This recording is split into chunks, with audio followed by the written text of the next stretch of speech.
Yemen का Houthi Israel के लिए अब एक बहुत बड़ी चुनौती बन चुका है, जिससे पार पाना नेतन्याहू के लिए इतना आसान नहीं है। हूती की मिसाइल और ड्रोन इजरायल को हर सेकंड में दहला रहे हैं, चाहे वो लाल सागर से लेकर हिंद महासागर हो।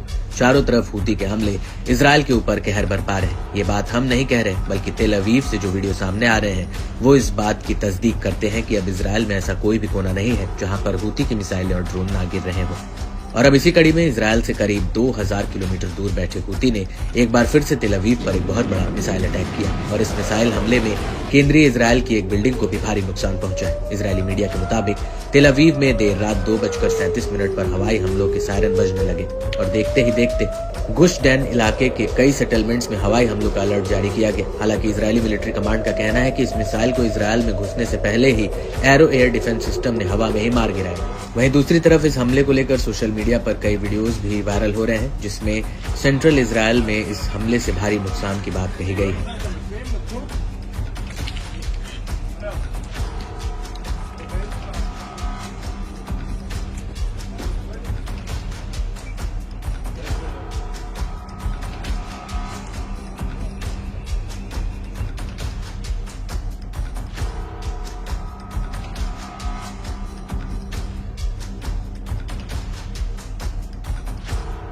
वहीं इजरायली न्यूज एजेंसी वाइनेट्स ने कहा है कि एरो एयर डिफेंस सिस्टम ने जो इंटरसेप्टर मिसाइलें फायर की थी उनके नुकीले पंख रैमट एफएल स्कूल पर आ गिरे थे। इसको लेकर तेल अव की इमरजेंसी सर्विस मैगन डेविड एडम का कहना है कि मिसाइल हमले से सीधे कोई घायल नहीं हुआ।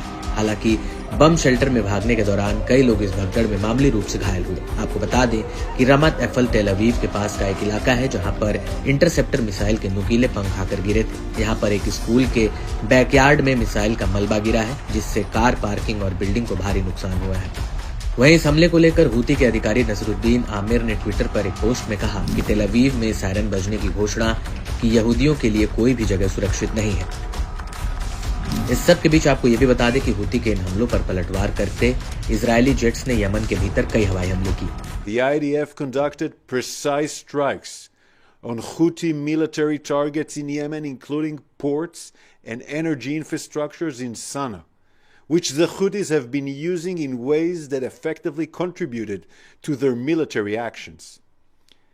Israel will not hesitate to act in order to defend itself and its citizens from the Houthis' attacks.